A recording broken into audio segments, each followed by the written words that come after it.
నిర్ణయం చేయడం జరిగింది. పోలీసు వారు కూడా హామీ ఇవ్వడం జరిగింది. అక్కడ ఎలాంటి కార్యక్రమం జరగదు. అలా ఒక పేపర్ మీద రాసి మేము చిలుకూరు వాళ్ళము.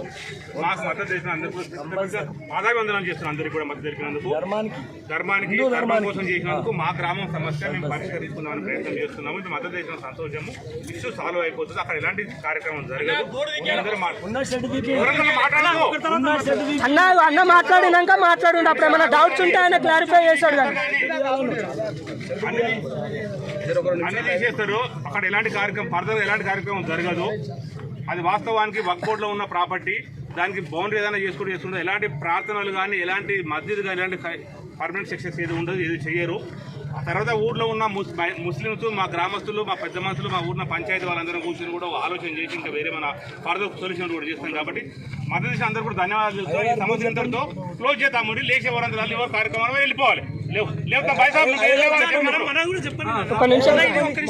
అందరూ నా మీద నమ్మకం ఉన్నదా? మీ అందరికి మీ అందరికి నా మీద నమ్మకం ఉందా? ఉందా లేదా? ఉందా లేదా? నేను ఆ మీటింగ్ లో మాట్లాడినాను.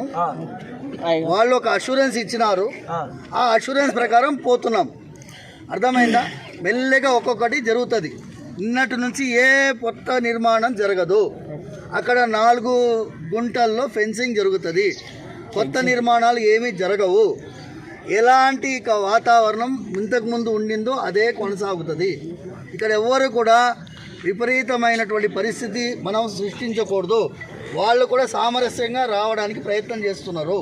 మీరందరూ దయచేసి సహకరించాలి. నా మీద నమ్మకం. ఏ విధమైన ప్రార్థనలు జరగవు. మీ అందరి తరఫున భగవంతుడి యొక్క సేవకుడిని నేను. ధర్మాని కోసం ముందు ఉండేవాడిని నేను. మీరందరూ నమ్మితే మీరందరూ లేవాలి. బోలో చిలుకూరు బాలాజీ భగవానికి.